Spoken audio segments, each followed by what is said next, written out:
Looking again at Maslow's hierarchy of needs, an organization starts by providing a safe workplace and job security. Topic is workplace. In turn, an employee can be self-motivated too. Two के बाद work की first form, सारी ही work की first form से needs को क्या किया जाता है, रीफिल नहीं किया जाता, रिलेट नहीं किया जाता, रिवाइव नहीं, आंसर है fulfil. However, each of the organizational structures can dash challenge. Dose challenge नहीं होगा, पॉइज बैलेंस होता है, होस्ट पाइप होता है, पोज चैलेंज खतरा है, चैलेंज है. To employees in reaching their full potential, a strict hierarchical structure will minimize a person's stress from dash their responsibility, from accessibility their responsibility, individuality. Topic wise vocabulary. Ambiguity means अगर जो person है उसका hierarchical structure अच्छा होगा तो वो stress कम करेगा ambiguity से, मतलब वेगनेस से. A team based structure will dash the need को कन्फेस इंसान कर सकते हैं, not this. Depress, repress, address. Need को क्या करेंगे हम, एड्रेस. क्या आप रीडिंग एंड राइटिंग फिलिप्स में स्ट्रगल कर रहे हैं? क्या आप रीडिंग एंड राइटिंग फिलिप्स को 2 मिनट्स या लेस देन 2 मिनट्स में सॉल्व नहीं कर पा रहे हैं? क्या आप भी रीडिंग एंड राइटिंग फिलिप्स में अपनी स्पीड और एक्यूरेसी को इंप्रूव करना चाहते हैं? So all you have to do is you have to watch the session till the end. Hello everybody, I am Aditi from PTE universe. अक्सर students reading and writing fill ups के कारण अपना desired bands को reading और writing module में achieve नहीं कर पाते. Reading and writing fill ups is one of the most important topic in PTE reading. आज के सेशन में मैं आपको सिखाने वाली हूँ 100% working tips and tricks. Also guys 10,000 से ज्यादा students in tips and tricks के साथ पीटी यूनिवर्स के साथ अपना डिजायर्ड बैंड स्कोर अचीव कर चुके हैं. If you are struggling in PTE, watch the session. Also आप हमारे ऑनलाइन कोर्स का पार्ट बन सकते हैं. तो गाइज सबसे पहले आज के सेशन में मैं आपको सिखाने वाली हूँ 6 इंपॉर्टेंट स्ट्रैटेजीज, कैसे रीडिंग एंड राइटिंग फिलिप्स को रियल एग्जाम में अप्रोच करना है. उसके बाद गाइज हम पूरी स्ट्रैटेजी को रियल एग्जाम क्वेश्चंस पर अप्लाई करेंगे ताकि आप समझ सके कि कैसे लेस देन 2 मिनट्स में आप क्वेश्चंस को इजीली और एक्यूरेटली सॉल्व कर सकते हैं. सो करते हैं फटाफट से सेशन को स्टार्ट. सबसे पहले गाइस मैं आपको बता देती हूँ कि मार्किंग क्राइटेरिया क्या है. एक ब्लैंक 1 मार्क्स का है. सो अगर आपका ब्लैंक सही है 1 मार्क्स आएगा, लेकिन कोई गलत नहीं है तो कोई नेगेटिव मार्किंग नहीं है. सो सबसे पहले मैं आपको एक टिप दे देती हूँ कि कोई भी क्वेश्चन को अनआंसर्ड लीव मत कीजिए, क्योंकि कोई नेगेटिव मार्किंग नहीं है. ऑल्सो अगर आपका टारगेट 8 ईच का है, 80% करेक्ट होना चाहिए. अगर आपका टारगेट 7 बैंड्स का है तो 70% करेक्ट आपके ब्लैंक्स होने ही चाहिए. और अगर आपका टारगेट बिलो 50 या 50 है तो 50% करेक्ट भी वर्क करेगा, लेकिन ट्राई कीजिए अपनी एक्यूरेसी को इंक्रीज करने का.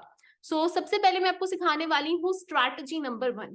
बहुत इंपॉर्टेंट स्ट्रैटेजी है. स्ट्रैटेजी नंबर 1 क्या कहती है कि पैसेज को पढ़ना कैसे है. बहुत सारे स्टूडेंट्स हैं वो पूछते हैं कि क्या हम पूरे पैसेज को पहले पढ़ लें, लाइन बाय लाइन पढ़ें, वर्ड बाय वर्ड पढ़ें. सो स्ट्रैटेजी 1 क्या कहती है कि no need to read the whole passage at first. पूरा का पूरा पैसेज को पहले पढ़ने की जरूरत नहीं है.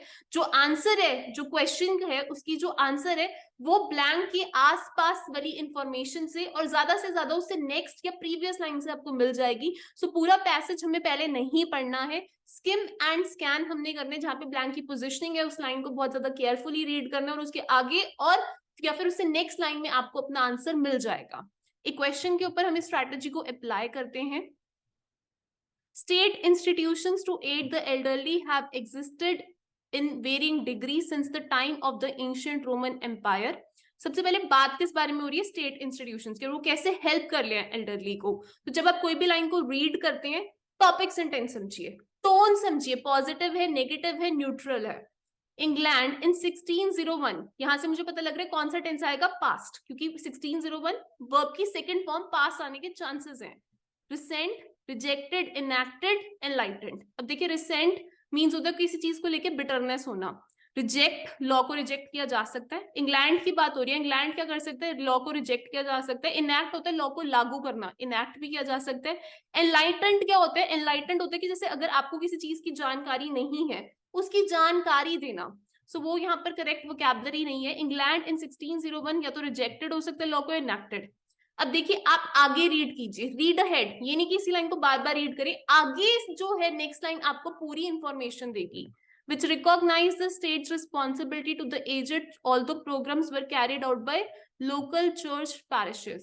So इंग्लैंड ने लॉ को क्या करा, क्योंकि यहाँ पर स्टेट की रिस्पॉन्सिबिलिटी आई है एजेड के लिए, तो इन्होंने क्या किया होगा, लॉ को इनैक्ट किया होगा, तभी तो प्रोग्राम्स कैरी किए जा रहे हैं. Make sense. तो लॉ को क्या किया जाएगा, इनैक्ट, लागू किया जाएगा. टोन नेगेटिव नहीं है, कोई लॉ को रिजेक्ट नहीं किया जाएगा. स्ट्रैटेजी नंबर 2, देखिए स्ट्रैटेजी नंबर 2 क्या कहती है, ग्रामर। ग्रामर बहुत इंपॉर्टेंट है गाइस जब हम रीडिंग फिलिप्स या फिर रीडिंग राइटिंग फिलिप्स सॉल्व करते हैं। एंड मैंने रिसेंटली ग्रामर का एक सेशन चैनल पर अपलोड किया, अगर आपने नहीं देखा मैं आई बटन पर अटैच कर दूंगी। 10 ग्रामर रूल्स, बहुत इंपॉर्टेंट सेशन है, उसे जरूर देखिएगा। ग्रामर बहुत इंपॉर्टेंट है, ग्रामर में डिफरेंट पार्ट्स ऑफ स्पीच है, नाउन है, एडजेक्टिव, एडवर्ब्स है, इनको समझना बहुत इंपॉर्टेंट है। सो क्विकली मैं आपको ग्रामर का भी एक आइडिया दे देती हूँ। नाउन, सबसे पहले noun is a name of a place, person और थिंग। सो नाउन है किसी व्यक्ति, वस्तु, स्थान आदि का नाम, जैसे जैक, पीटी यूनिवर्स। सो किसी भी व्यक्ति, वस्तु, स्थान का नाम। अब रूल्स बहुत हेल्पफुल होते हैं, जैसे अगर नाउन है अ एंड द के बाद नाउन आता है, लेकिन नाउन अगर दे रखे है अ एंड द दे रखे है, नाउन से पहले एडजेक्टिव आता है। सो अगर आपको रूल्स ग्रामर के पता है, आप क्विकली सेंटेंस का स्ट्रक्चर आइडेंटिफाई कर सकते हैं, और वो काफी हेल्पफुल होगा। प्रोनाउंस क्या होते हैं, सेकंड प्रोनाउंस हैं जो नाउन्स को रिप्लेस करते हैं, जैसे Aditi is taking PTE classes, she is also taking IELTS classes. So Aditi एक नाउन हो गया, लेकिन बार बार अदिति अदिति कहने की बजाय प्रोनाउन शी, बॉय के लिए ही। सो प्रोनाउंस क्या होते हैं, वो वर्ड जो नाउन को रिप्लेस करते हैं। थर्ड है हमारे पास एडजेक्टिव्स। एडजेक्टिव्स क्या होते हैं, जो डिस्क्राइब करते हैं नाउन को या प्रोनाउन को, जैसे कैसी लड़की है, इंटेलिजेंट है, कैसा दिन है, हॉट है। सो कोई भी ऐसा वर्ड जो नाउन या प्रोनाउन को डिस्क्राइब करता है, वो होता है हमारा एडजेक्टिव, यानी कि विशेषण। नेक्स्ट है हमारे पास वर्ब्स। वर्ब्स क्या होती है, कोई एक्शन, खाना, पीना, सोना, जागना, कोई भी एक्शन को हम कहते हैं वर्ब। नेक्स्ट है हमारे पास एडवर्ब्स। अब एडवर्ब्स थोड़े से अच्छे से समझेगा। एडवर्ब्स होते हैं वो वर्ड्स जो वर्ब को, एडजेक्टिव को या फिर एडवर्ब खुद को मॉडिफाई करें। जैसे मैं कहूं कि वो कैसा भागती है, तेज भागती है, she runs quickly. So quickly adverb हो गया, एलवाई वाले एडवर्ब्स होते हैं हमेशा। ठीक है, एडजेक्टिव को भी ये करते हैं कि कैसे वो, मतलब वो कैसी लड़की है, वो बहुत सुंदर है, she is very beautiful girl. So beautiful हो गया एडजेक्टिव, और एडवर्ब ने बताया कितनी खूबसूरत, बहुत खूबसूरत। सो एडवर्ब के कई काम है, मॉडिफाई करते हैं वर्ब को, एडजेक्टिव को, और खुद को भी, एडवर्ब को भी। देन है हमारे पास प्रेपोजिशंस। प्रेपोजिशंस का बहुत इंपॉर्टेंट रोल है गाइस। प्रेपोजिशंस जैसे to, in, of, up, at, ये एक रिलेशन बताती है नाउन और प्रोनाउन के बीच में। The book is on the table, अगर मैं ऑन हटा दूं, the book is the table, word का मीनिंग ही चेंज हो गया। The book is on the table जो सेंटेंस है। सो इट्स वेरी इंपॉर्टेंट कि प्रेपोजिशंस को हम समझे, अलग अलग प्रेपोजिशंस के अलग अलग रोल होते हैं। एंड लास्ट हमारे पास है कंजंक्शंस। कंजंक्शंस का काम क्या होता है कि दो सेंटेंसेस को कनेक्ट करना, जैसे she is a teacher and a doctor, दो सेंटेंसेस को ज्वाइन करना, एंड, बट, और, with. So different parts of speech है। मैं आपको आज की जो सेशन है उसमें बहुत सारे ग्रामर रूल्स को भी अप्लाई करना सिखाऊंगी, तो इस सेशन में आप बहुत कुछ सीखेंगे। सो मैं अब आपको गाइस एक क्वेश्चन की हेल्प से बताने वाली हूँ कि कैसे ग्रामर को अप्लाई किया जाता है। Her dash paved way for greater ideas. Her creativity, her creative, her create verb है, हर क्रिएटिवली एडवर्ब है। क्रिएटिविटी क्या है, हर क्रिएटिविटी और हर क्रिएटिव, ये दोनों नाउन है। Paved way for greater ideas, सबसे पहले तो हमारे पास यहाँ पे प्रोनाउन है, हर कार, हर, यहाँ पर आएगा हमारे पास नाउन मिसिंग है, तो हमारे पास दो ऑप्शन है, क्रिएटिविटी और क्रिएटिव। हर क्रिएटिविटी पेव्ड, मीनिंग वाइज देखिए उसकी जो क्रिएटिविटी है, रचनात्मक कला है, उसने पेव किया वे फॉर बेहतर आइडिया के लिए। Make sense? सो हमें अगर समझ आ जाए कि क्या पार्ट ऑफ स्पीच आना है, उससे क्वेश्चन को सॉल्व करना बहुत इंपॉर्टेंट और इजी हो जाता है, और इसीलिए जो नॉलेज है ग्रामर रूल्स की होना बहुत जरूरी है। Apart from this guys, grammar में tenses, present tense, past tense, future tense, voices, active, passive voice, और बेसिक सेंटेंस के जो पैटर्न, जैसे सब्जेक्ट है, सब्जेक्ट के बाद वर्ब आएगा, फिर ऑब्जेक्ट आएगा, इन सबको समझना भी बहुत जरूरी है। ग्रामर की भी एक सीरीज मैं चैनल पर बहुत जल्द अपलोड करूंगी, do watch that. Strategy number 3, अब स्ट्रैटेजी नंबर 3 क्या कहती है कि वोकैबुलरी को समझना बहुत जरूरी है। बहुत सारे वर्ड्स दिए हो सकते हैं, लेकिन हमेशा एकेडमिक वोकैबुलरी या फिर मैं कहूँ टॉपिक रिलेटेड वोकैबुलरी ही हमारा आंसर होगी। सो आपको हमेशा ये समझना है कि टॉपिक सेंटेंस क्या है, टोन समझनी है, पॉजिटिव है, नेगेटिव है, न्यूट्रल है, एंड टॉपिक रिलेटेड वोकैबुलरी ही आपका आंसर होगी। एक क्वेश्चन पे अप्लाई करके मैं आपको इसको समझाती हूँ। When the IMF was founded, its primary functions were to provide short-term capital to. Rule मुझे पता है, टू के बाद वर्ब आती है फर्स्ट फॉर्म में, लेकिन देखिए रीडिंग राइटिंग फिलिप्स में सारी ही वर्ब्स दे रखी हैं, मोबिलाइज, एड, इनहेबिट, प्रोहिबिट। सारी वर्ब्स दे रखी हैं, तो vocabulary is the crucial thing. Vocabulary बहुत इंपॉर्टेंट है यहाँ पे, क्योंकि इससे आप क्वेश्चन जल्दी सॉल्व कर पाएंगे। अब बात किसकी हो रही है? आईएमएफ की, कि जब आईएमएफ को फाउंड किया गया था, इसका प्राइमरी फंक्शन था प्रोवाइड करना कैपिटल, ताकि पेमेंट्स को क्या किया जा सके। अब प्रोहिबिट होता है रोकना, लेकिन यहाँ पर तो कैपिटल दे रहे, तो पैसे देगा, पैसे का क्या होगा फिर? रोकेगा थोड़ा ना उसको, तो वो हेल्प करेगा ना, तो प्रोहिबिट तो नहीं हो सकता। इनहेबिट होता है जैसे कहीं पे रहना, आप कहीं के इनहेबिटेंट है, कहीं के रहने वाले हैं, टॉपिक से रिलेटेड वोकैबुलरी नहीं है। मोबिलाइज, मोबिलाइज मोबाइल मोबिलाइज से आए, इधर उधर मूव करना। So to mobilise the balance of payment, जैसे इधर का पैसा उधर करना। और एड, एड होता है मदद करना। दोबारा से पढ़िए, when the IMF was founded, its primary functions were to provide short-term capital to dash the balance of payments, ताकि मदद की जा सके। एड बेटर ऑप्शन है, जो बेहतर ऑप्शन होगी, बेस्ट ऑप्शन होगी, वो आपका आंसर होगी। सो वोकैबुलरी बहुत इंपॉर्टेंट है। एंड मैं आपको सजेस्ट करूंगी कि जब भी आप कोई क्वेश्चन को सॉल्व करते हैं, जिन वर्ड्स का आपको मीनिंग नहीं पता, उनको सर्च कीजिए गूगल पे, एंड उनसे रिलेटेड सेंटेंसेस को रीड कीजिए। क्रैम मत कीजिए, वोकैबुलरी को अंडरस्टैंड कीजिए, अपने आप वोकैबुलरी आपको समझ आने लगेगी। नेक्स्ट स्ट्रैटेजी की तरफ चलते हैं। नेक्स्ट स्ट्रैटेजी बहुत इंपॉर्टेंट स्ट्रैटेजी है, कोलोकेशंस। अब कोलोकेशंस होती क्या है? कोलोकेशंस होते हैं दो या दो से ज्यादा वर्ड जब एक साथ आते हैं। जब दो या दो से ज्यादा वर्ड्स एक साथ आते हैं तो इनका मीनिंग बदल जाता है। एंड गाइस, पीटी में कोलोकेशंस बहुत इंपॉर्टेंट रोल प्ले करती हैं, चाहे रीडिंग फिलिप्स हो, रीडिंग राइटिंग फिलिप्स हो। पियर्सन ने भी एक एकेडमिक कोलोकेशन लिस्ट निकाली है, बट उसको रटने की बजाय आप समझेंगे तो काफी आपको हेल्प मिलेगी। कोलोकेशंस की डिफरेंट डिफरेंट टाइप्स हैं, जैसे एडवर्ब एडजेक्टिव के साथ हो सकता है कंप्लीटली सेटिस्फाइड, एडजेक्टिव नाउन के साथ आ सकता है एक्सक्रूशिएटिंग पेन, नाउन नाउन के साथ आ सकता है surge of anger. So different types of collocations हैं। जब भी आप कोई क्वेश्चन को सॉल्व करते हैं, try to find out the meaning, and आपको समझ आएगा कि कैसे डिफरेंट कोलोकेशंस वर्क करती हैं।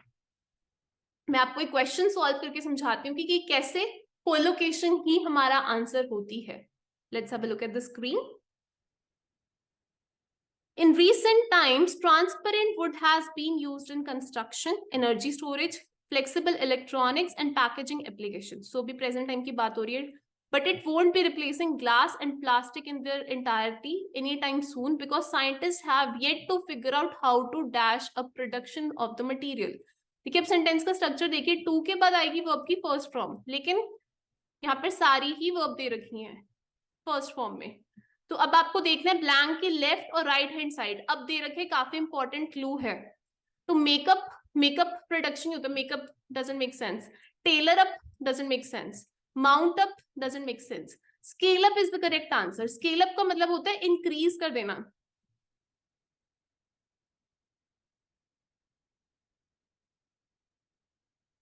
Scale up means increase the production. So आपने जब ब्लैंक की कोई पोजिशनिंग दे रखी है, उसके लेफ्ट और राइट हैंड साइड बहुत केयरफुली रीड करना है। जब आप डेली बेसिस पे क्वेश्चन सॉल्व करें, try to find out the meaning. Scale up आपको पता लगा, स्केल अप का मीनिंग नहीं पता, इसे सर्च कीजिए ताकि आप अपनी कोलोकेशंस की नॉलेज को इम्प्रोवाइज कर सके। एक और क्वेश्चन मैं आपको इसका सॉल्व करवाऊंगी। The International Monetary Fund headquartered in Washington DC is dash of. इसके बाद मुझे पता है वर्ब की थर्ड फॉर्म या आईएनजी आती है, लेकिन यहाँ पे सारी ही वर्ब की थर्ड फॉर्म दे रखी है।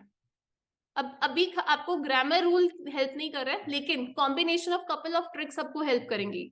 नाउ इज प्रेजेंटेड ऑफ नहीं होता, is divided of, is apprised और is comprised. Comprised of collocation है, और कंप्राइज्ड ऑफ का मतलब होता है कि इतने इतने लोग कंसिस्ट ऑफ हैं। तो इंटरनेशनल मॉनेटरी फंड हेडक्वार्टर्ड है वॉशिंगटन में, उसमें इतनी मेंबर कंट्रीज है, कंप्राइज्ड ऑफ। तो करेक्ट आंसर होगा मेरा कंप्राइज्ड ऑफ। सो कोलोकेशंस को समझिए, रटिए मत, और आपको क्वेश्चन सॉल्व करने में काफी हेल्प होगी।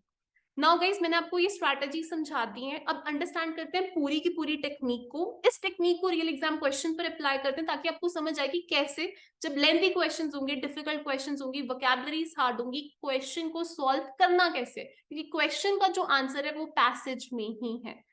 सो टेक्निक नंबर 1 मैंने आपको क्या सिखाई है? Understand the context. कॉन्टेक्स्ट को समझिए, बात किस बारे में हो रही है। Technique number 2, use the knowledge of grammar. Grammar, parts of speech, tenses, voices. So grammar को समझना बहुत क्रूशियल है। Technique number 3, develop good vocabulary. Vocabulary, topic related vocabulary आपका आंसर होगी। तो अगर आपको किसी मीनिंग नहीं पता किसी वर्ड का, try to find it out. Technique number 4, learn collocations, collocations को सीखिए, कोलोकेशंस को याद कीजिए। Technique number 5, try elimination strategy. जैसे मैंने आपको ऑप्शंस को एलिमिनेट करना सिखाया, दो ऑप्शंस अगर ग्रामर रूल के अकॉर्डिंग मेक सेंस कर रही है, सो आपको देखना होगा कि बेस्ट ऑप्शन कौन सी है जो कॉन्टेक्स्ट के साथ जा रही है, वो आपका आंसर होगी। And last but not the least, bonus tip है मेरा, fill the easy ones first. हो सकता है कि आपको पहले क्वेश्चन का आंसर नहीं समझ आ रहा, don't waste time, second, third, fourth, fifth कर लीजिए, देन कम बैक। और अगर फिर भी आपको समझ नहीं आ रहा, जो आपको बेस्ट सूटेबल ऑप्शन लग रही है उसे मार्क कीजिए, क्योंकि अगर आप एक क्वेश्चन पे बहुत ज्यादा टाइम वेस्ट कर देंगे, नेक्स्ट क्वेश्चन के लिए टाइम बहुत कम रहेगा। So let's move on to a question. So question आपकी स्क्रीन पर है, इसको इकट्ठे हम सॉल्व करेंगे, ये भी समझेगी कि कैसे हमने क्वेश्चन को अप्रोच करना है। आपको आई गिव यू 30 सेकेंड्स, रीड कीजिए और मुझे बताइए कि टॉपिक सेंटेंस क्या है। हम स्टेप बाय स्टेप इस क्वेश्चन को गई सॉल्व करेंगे ताकि आपकी जो अंडरस्टैंडिंग है वो जो है इम्प्रूव हो। सो जस्ट रीड कीजिए, कमेंट सेक्शन में मुझे बताइए कि क्या है इसका टॉपिक सेंटेंस, क्या है टोन और क्या है टेंस, और आंसर भी बताइए फर्स्ट फिलअप का।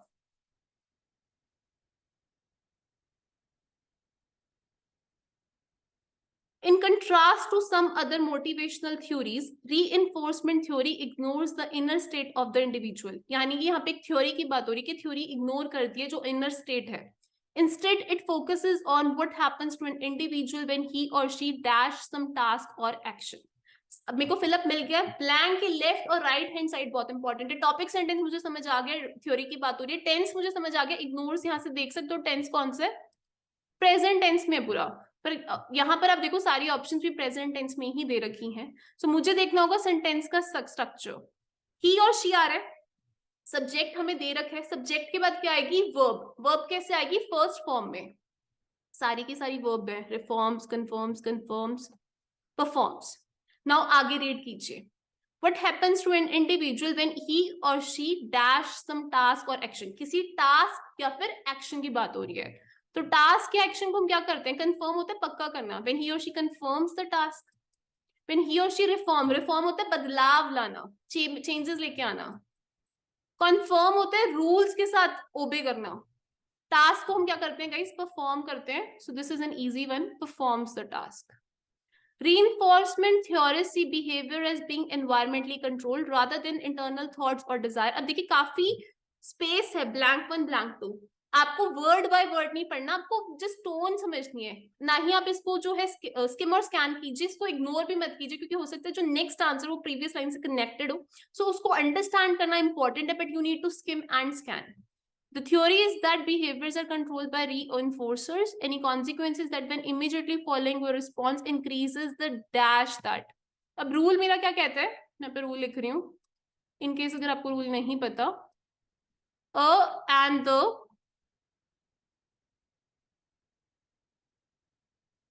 the के बताएगा नाउन, ठीक है। अब यहाँ पर आप देखिए टेंडेंसी, पोटेंसी, प्रोबेबिलिटी, कैपेबिलिटी, सारे के सारे नाउन दे रखे हैं। सो रीडिंग राइटिंग फिलिप्स में बहुत बारी सारी ऑप्शन सेम होंगी, सो मेक श्योर करें कि आप वोकैबुलरी और टोन को और पैसेज के कॉन्टेक्स्ट को अच्छे से समझते हैं। सो यहाँ पर ये कह रहे हैं कि when immediately following response increases the dash behaviour will be repeated. Tendency, potency, probability, capability. Capability किसी ह्यूमन की होती है, जैसे आपके अंदर कैपेबिलिटी हो कि आप जो है डिजायर्ड बैंड स्कोर से ज्यादा बैंड स्कोर कर सकते हैं। सो कैपेबिलिटी किसी इंसान की होती है, जब इतने सारे स्टूडेंट्स डेली बेसिस पे स्कोर कर सकते हैं, so can you. So capability means किसी के अंदर कोई कैपेबिलिटी है, कोई क्षमता है कुछ कार्य को करने की। फाइन, सो यहाँ पर इट डजंट मेक सेंस। बताइए आंसर क्विकली मार्क कीजिए। पोटेंसी मींस पावर, किसी चीज की आपके अंदर पावर है। increases the power that the behavior, doesn't make sense. increases the tendency और probability। अगर कंफ्यूज है रीरीड कीजिए, यहाँ पर बात हो रही थी कि बिहेवियर्स को देखते हैं एनवायरमेंटली कंट्रोल्ड है rather than internal thoughts desire. Theory है कि बिहेवियर्स कंट्रोल्ड है और जो कॉन्सिक्वेंसेज होंगे एक रिस्पॉन्स के बाद इंक्रीज करते हैं डैश, तो किसी बिहेवियर को होने के चांसेस होती है, प्रोबेबिलिटी होती है। So probability is a better option as compare to tendency. Make sense? For example, you decided to work over the weekend to finish a project early for your boss. When your boss finds out about your extra work, she thanks you and buys you lunch. Assuming your boss reaction were dash to you. Boss के reaction, topic sentence में ये पढ़िए कि बात किस बारे में हो रही है। बॉस का reaction were comparable to you, reliable, incomparable. Comparable, incomparable, compare होता है तुलना करना, एक में हम तुलना कर रहे हैं एक में नहीं कर रहे हैं, बट रिएक्शन को कंपेयर करना मेक सेंस भी हम कर ही नहीं रहा है। रिएक्शन रिलायबल, रिलायबल होता है trustworthy, reliable to you doesn't make sense, favourable to you collocation है। ऑल्सो ये क्या कहना चाह रहे हैं कि जो आपके बॉस के जो रिएक्शन है वो आपके लिए क्या है, फेवरेबल है। Make sense. You will be more likely to do similar deeds in the future. If your boss said or did nothing to acknowledge your extra work, you would be less likely to. To के बाद फिर से verb की first form. Similar behavior. Galvanize, legislate, commemorate, demonstrate. अब students क्या करते हैं, जो मुश्किल vocabulary लग रही है, ये तो कोई नया word है, उसको answer mark कर देते हैं. That's not the case. आपको जो meaning words के नहीं पता, उनको आंसर मत मार्क कीजिए, पहले जिन वर्ड्स के मीनिंग पता है उनको भी मीनिंग उनका लॉग इन करके उनका देखिए कि कहीं वो आंसर आपका तो नहीं है। Will be less likely to legislate, galvanise, commemorate, demonstrate. अब गैल्वनाइज एक तो होता है कि जैसे अपनी कोटिंग देखी होगी जिंक की होती है, और एक होता है कोई शॉक कर देना। लेजिस्लेट का मतलब होता है कोई लॉ, लेजिस्लेशन से लेजिस्लेट आया है तो वहां से आप इसको डिडक्ट कर सकते हो। So legislate means make law, law बनाना। कमेमोरेट होता है कोई रिस्पेक्ट देना। सो ये सारी हाई वोकैबुलरीज थी, कुछ स्टूडेंट्स इनको मार्क कर देंगे, लेकिन डेमोन्स्ट्रेट बहुत बार आता है, it has been demonstrated that, बहुत सारे टेम्पलेट्स में भी होता है। डेमोन्स्ट्रेट होता है दिखाना। तो ये कह रहा है कि अगर आपने, इसको फिर से मैं आपको पढ़ के समझा रही हूँ कॉन्टेक्स्ट वाइज कैसे फिट हो रहा है। इफ योर बॉस सेड, अगर आपके कुछ बॉस ने कहा और कुछ नहीं करा एक्नॉलेज करने के लिए, आप जो है you would be less likely, मतलब आप कम दिखाएंगे सिमिलर बिहेवियर, तो बिहेवियर को शो किया जाता है, डेमोन्स्ट्रेट मेक सेंस। क्लियर है guys? Very simple to solve question, आप आंसर्स देख सकते हैं। You need to understand, again मैं आपको स्ट्रैटेजी जो है वो रिपीट करवा रही हूँ।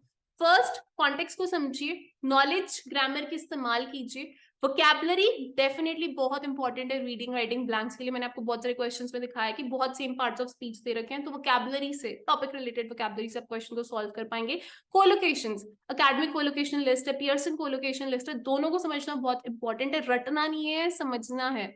एलिमिनेशन स्ट्रैटेजी, अब जैसे कोई ऑप्शंस हैं, 4 दे रखे हैं वहां पर एक ब्लैंक में, सो हो सकता है आपको 2 ऑप्शंस क्लोज दिख रही हैं, क्योंकि अक्सर स्टूडेंट्स का यही मुझसे क्वेश्चन होता है कि 2 ऑप्शंस में से बेस्ट ऑप्शन कैसे सिलेक्ट करनी है। The most suitable one, the most topic related vocabulary, the most academic vocabulary is going to be your answer. And last but not the least, अगर कोई ऑप्शन का मीनिंग नहीं आ रहा है, don't leave it unanswered, negative marking नहीं है। दूसरा, पहले इजी वंस को फिल कर लीजिए, देन अगर आपको उसका आंसर नहीं आ रहा, जस्ट जो आपको बेस्ट आंसर लग रहा है उसको मार्क कीजिए। Don't waste a lot of time on one question. Technique clear है? कोई डाउट्स है तो please use the comment section, our team will get back to you. Next question की तरफ चलते हैं। Again we going to solve it together. I give you 30 seconds, आप read कीजिए और जो है मुझे बताइए टॉपिक सेंटेंस क्या है, टेंस क्या है। टॉपिक सेंटेंस को जो है जब आप समझना शुरू कर देंगे, ट्रस्ट मी आपको फिलअप सॉल्व करना बहुत ईजी लगेगा।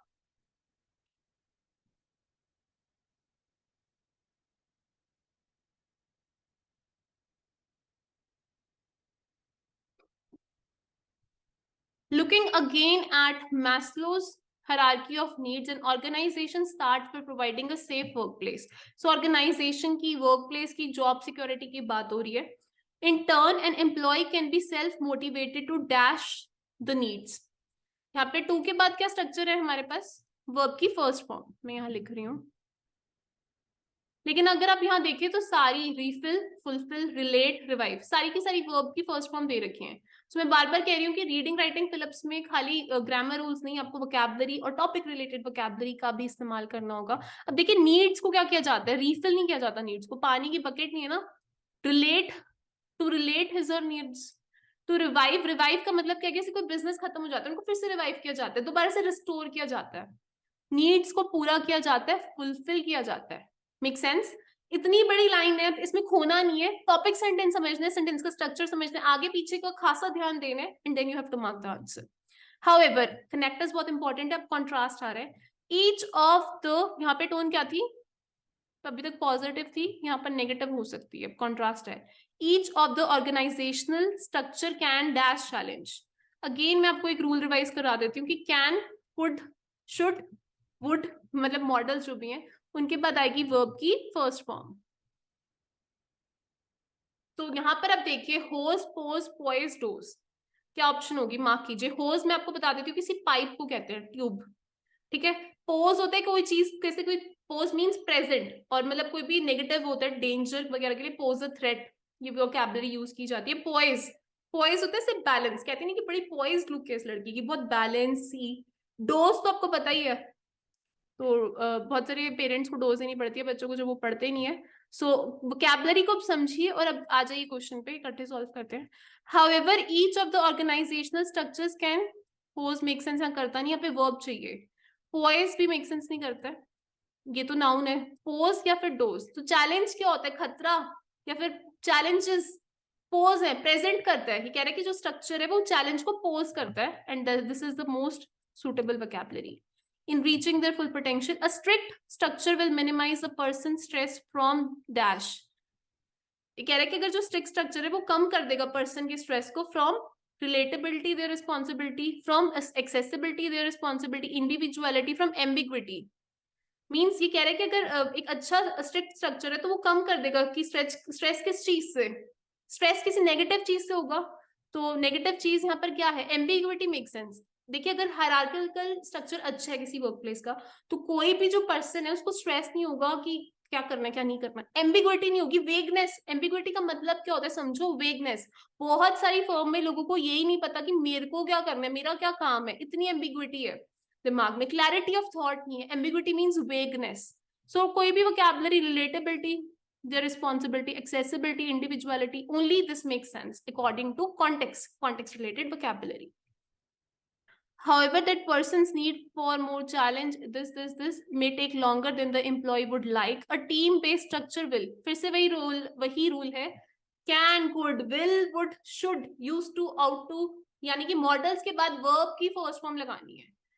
अब मैं चाहती हूँ कि आप वोकैबुलरी देखिए, सारी वर्ब की फर्स्ट फॉर्म में कन्फेस है, एड्रेस है, डिप्रेस है, रिप्रेस है। आप बताइए कि क्या आंसर होगा। Team based structure will dash the need for more challenge. Team based structure will confess, structure confess नहीं करता, इंसान, जैसे आपने कन्फेस करा अपना किसी के लिए प्यार, कन्फेस। डिप्रेस तो हो ही नहीं सकता, नीड को डिप्रेस नहीं कर सकते ना, डिप्रेस समझ रहे हो, रिप्रेस रोक देना। एड्रेस, नीड है, किसी की नीड है, उसको स्ट्रक्चर क्या करेगा, एड्रेस, कि हाँ यहाँ पर ठीक है, यहाँ पर नीड है, इसको एड्रेस किया जा रहा है। So team based structure will dash the need, will address the need for more challenge, कि हाँ अगर कोई टीम बेस्ड स्ट्रक्चर है कि यहाँ पर नीड है, उसको एड्रेस किया जा रहा है ताकि इसको पूरा किया जाए। Make sense? आंसर्स गाइस आप चेक कर सकते हैं। गाइस मैं बार बार कह रही हूँ कि क्वेश्चंस को सॉल्व करना बिल्कुल भी मुश्किल नहीं है। हाँ क्वेश्चंस लेंथी होंगे, ठीक है, कुछ वोकैबुलरीज आपको नहीं पता होंगे, आपको घबराना नहीं है। If you don't know the meaning of a word, try to predict, मतलब अगर मीनिंग किसी वर्ड का नहीं पता है तो प्रिडिक्ट कीजिए। Guys on a daily basis बहुत सारे स्टूडेंट्स हमारे साथ अपने डिजायर्ड बैंड स्कोर से ज्यादा बैंड स्कोर अचीव करें। ऐसे भी बहुत सारे स्टूडेंट्स हैं जिनका पीटी का एग्जाम बुक्ड है, एंड उनके पास बहुत कम टाइम है सेल्फ प्रिपरेशन का। अगर आप भी उनमें से एक हैं, अगर आपका पीटी का एग्जाम बुक्ड है, let me tell you, we at PT Universe have group as well as 1-to-1 classes, यानी कि हमारे पास ग्रुप क्लासेस भी अवेलेबल है, 1-to-1 क्लासेस भी अवेलेबल है। इन केस अगर आपका पीटी का एग्जाम बुक्ड है, so what we are going to do, हम इंटेंसिवली आपके प्रीवियस स्कोर कार्ड्स या फिर आपके डिजायर्ड बैंड स्कोर के अकॉर्डिंग आपकी क्लासेस को टेलर करते हैं, and we are not going to change your strategies. तो हम आपकी स्ट्रैटेजीज नहीं बदलेंगे, but rather what we will try to do is हम आपकी जो गलतियां हैं उनके ऊपर वर्क करके, आपके वीक एरियाज पे वर्क करके मेक श्योर करेंगे कि आप अपने डिजायर्ड बैंड स्कोर से ज्यादा बैंड स्कोर अचीव कर सकें। सो नेक्स्ट टेक्निक की तरफ चलते हैं, आइए देखते हैं नेक्स्ट टेक्निक क्या कहती है। मैं फिर से टेक्निक को रिवाइज करा रही हूँ, and then I will make sure आप एक और क्वेश्चन मेरे साथ सॉल्व करें। So by the end of the session आपको आज रीडिंग राइटिंग फिलअप्स को अप्रोच करना बहुत क्लियर हो जाएगा। सो फिर से टेक्निक देख लेते हैं। सबसे पहले हमने समझना है कॉन्टेक्स्ट को, ग्रामर की नॉलेज का इस्तेमाल करना है, वोकैबुलरी अगर आप डेली बेसिस पे क्वेश्चन को सॉल्व करें, मीनिंग फाइंड आउट कीजिए, अगर एग्जाम में आप हैं किसी वर्ड का मीनिंग नहीं पता, प्रिडिक्ट करने की कोशिश कीजिए, आंसर पैसेज में ही है। कोलोकेशंस जो है उनको सीखना समझना बहुत जरूरी है, और साथ ही में अगर हमें कोई स्ट्रैटेजी जो है मतलब नहीं समझ आ रही, कोई क्वेश्चन हमें समझ नहीं आ रहा है, ऑप्शंस बहुत सारी हैं, दोनों ऑप्शंस क्लोज दिख रही है, try to eliminate. POE, one more time, POE यानी कि प्रोसेस ऑफ एलिमिनेशन, ऑप्शंस को एलिमिनेट कीजिए। Last but not the least, fill the easy ones first. अगर कोई फिलअप बहुत हार्ड है, पहले इजी वंस को फिल कीजिए, फिर उस पे आइए। So will solve one more question together. Read कीजिए, टॉपिक सेंटेंस फाइंड आउट कीजिए, टेंस देखिए, और मुझे बताइए कि पहले क्वेश्चन का क्या आंसर होगा।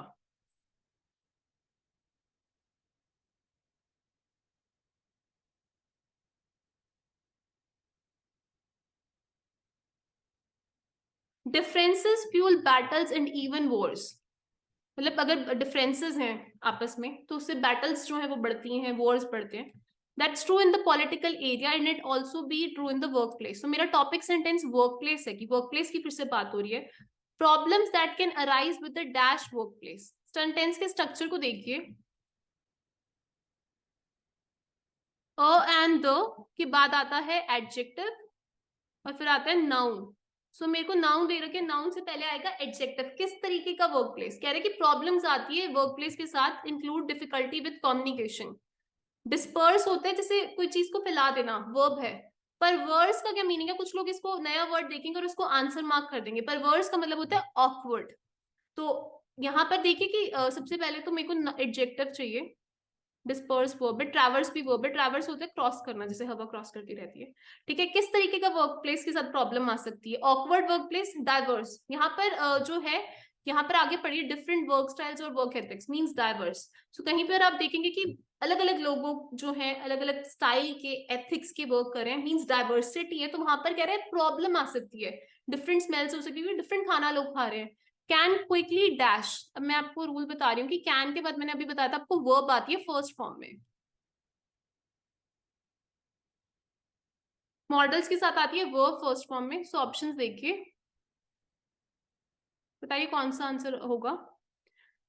Can quickly dash if not manage appropriately. Small issues, अब देखिए बड़ी लाइन थी यहाँ पर लेकिन टॉपिक सेंटेंस था इशू. इशू क्या कर सकते हैं, particulate, escalate, extrapolate, formulate. Issues particulate matter को कहते हैं, ये तो सबसे पहले नाउन है, ये आंसर हो ही नहीं सकता. एस्कालेट, एक्स्ट्रापोलेट, फॉर्मुलेट सारी की सारी वर्ब्स हैं. अब एक्स्ट्रापोलेट होता है जैसे डाटा को एक्स्ट्रापोलेट किया जाता है, मतलब डाटा को समझ के उससे कंक्लूजन्स डिराइव किए जाते हैं, ये इसकी वोकैबुलरी नहीं है. इश्यूज बढ़ते हैं, एस्केलेट होते हैं, फॉर्मुलेट नहीं होते, बनते नहीं, ऐसे फॉर्मूला नहीं कि फॉर्मुलेट होगी. इशू धीरे धीरे कह रहे हैं कि बढ़ेंगे अगर इनको हमने जो है मैनेज नहीं करा. आगे लाइन पढ़ो तो एस्केलेट मींस इंक्रीज करना, गाड़ी का एस्केलेटर इंक्रीज करना quickly. Differences in culture can lead to miscommunication. For examples, Americans value eye contact. This. Examples दे रखे हैं Asian, Middle East countries. इसको skim और scan करो, ठीक है, word by word मत पढ़ो, बहुत सारे examples दे रखे हैं. बिल्कुल इनको ignore भी मत कीजिए. Try to make sure आप tone समझ रहे हो क्योंकि previous lines में भी answer हो सकता है. Direct eye contact with someone of the opposite sex may even seen as flirting. It's very important therefore to provide diversity training. ये देखिए यहाँ पर भी पता लग रहा है डाइवर्स है, तो यहाँ पे आपको अपना आंसर, पुराना आंसर यहाँ से भी पता लग रहा है. बहुत बार आंसर्स आगे भी दिए होते हैं, तभी कहा कि फिल इजी वंस फर्स्ट, फिर पीछे का आंसर मिल सकता है. To avoid serious social dash chapters, moisture, gives, gets and challenges. Sentence का स्ट्रक्चर देखिए, जब एंड के इधर नाउन है तो इधर भी नाउन आएगा. Same part of speech. Moisture make sense नहीं करता, to avoid chapters make sense नहीं करता, गिव्स एंड गेट्स. अब now this is more related to your vocabulary and again ये ऐसे कुछ क्वेश्चंस आपको पेपर में मिलेंगे जो कि थोड़े से हार्ड हो सकते हैं. गेव्स का मतलब होता है ब्लंडर, कोई मिस्टेक, कोई ब्लंडर होना. गेट्स एक स्टाइल ऑफ वॉकिंग है. सो दैट्स वाई जब आप क्वेश्चंस को सॉल्व कर रहे हैं, कोई नया वर्ड आपको दिख रहा है, please try to find out the meaning. So gaffes means blunder. अब यहाँ पर पढ़िए, वॉकिंग की बात हो रही है, ब्लंडर की. कह रहे कि देयरफॉर इंपॉर्टेंट है कि प्रोवाइड करिए ट्रेनिंग ताकि अवॉइड की जा सके ब्लंडर्स को ना. अवॉइड किसको करोगे, मुसीबतों को. तो गेव्स. Work styles can vary from culture to culture. Although many this is work in group and consensus, not Germans prefer to work independently. Some cultures place a high value on order, organization and methods, whereas others emphasize dash and flexible thinking. यहाँ पर noun है, यहाँ पर भी noun आएगा. Radio activity, spontaneity, seasonality, uncertainty. Radio activity आपको पता ही है, डजंट मेक सेंस. हाँ, वर्क एथिक्स की, वर्क कल्चर की, वर्क प्लेस की बात हो रही है, radio activity topic related vocabulary है ही नहीं. सीजनैलिटी, जैसे सीजनल होती है कुछ चीजें, सीजनैलिटी की भी यहाँ बात नहीं हो रही है. अनसर्टेनिटी, अनसर्टेनिटी होती है कि कुछ चीज फिक्स नहीं है, अनसर्टेन है. जैसे हो सकता है कि बारिश अनसर्टेन है, कभी भी आ सकती है. तो यहाँ बात किसकी हो रही है कि सम कल्चर्स प्लेस करते हैं बहुत ज्यादा वैल्यू ऑर्डर पे, ऑर्गेनाइजेशन पे, मेथड पे, वेयर एज बाकी एम्फेसाइज करते हैं स्पॉन्टेनिटी पे, नॉट अनसर्टेनिटी की। कुछ लोग होते हैं वो स्पॉन्टेनियस है, आगे पढ़ो ना, फ्लेक्सिबल है, तो फ्लेक्सिबल के साथ स्पॉन्टेनियस भी हो जाएगी।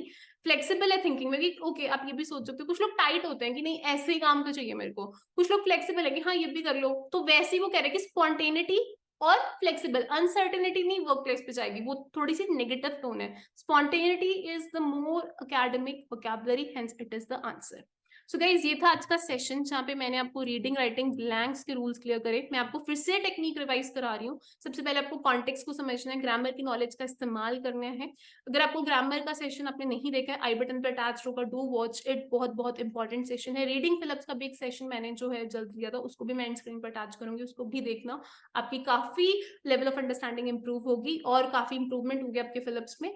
वोकैबुलरी को समझना बहुत इंपॉर्टेंट है। जल्द ही ग्रामर, वोकैबुलरी, कोलोकेशन के जो सेशंस है वो चैनल पर अपलोड किए जाएंगे। अगर आपको लगता है कि हाँ आपके ये सेशंस यूजफुल लग रहे हैं, all you have to do is you have to like, comment and subscribe. Please comment करके मुझे ये जरूर बताना कि सेशंस आपको कैसे लग रहे हैं, क्योंकि वो मुझे बहुत ज्यादा मोटिवेशन देगा, प्लस मुझे पता लगेगा कि आपको किस तरीके के सेशंस हमें और जो है चैनल पर अपलोड करने चाहिए। Apart from that guys, elimination strategy जो है मैंने आज आपको डिटेल में समझाई है, तो ट्राई टू इम्प्लीमेंट इट अपने क्वेश्चंस पर, रियल एग्जाम क्वेश्चंस पर अप्लाई कीजिए, डेली 20-25 क्वेश्चन सॉल्व कीजिए। प्लीज बहुत सारे स्टूडेंट्स है रीडिंग पर वो इम्प्रूव नहीं कर पा रहे हैं। सो क्या आपको लगता है कि मुझे पीटी का रीडिंग मास्टर प्लान आपको बना के 6 बैंड, 7 बैंड, 8 बैंड अपलोड करना चाहिए? इफ यस, अगर 50 जो है कमेंट्स भी आए, I am definitely going to upload it. So अब आपकी बारी है, कमेंट करके मुझे बताइएगा कि 50 जो अब कमेंट्स मुझे चाहिए कि आप लोगों को सेशन चाहिए या नहीं चाहिए। And one more thing before I and the session guys, in case if you're struggling in PTE, so you can contact us on the given numbers and book your slot with us. Thank you so much.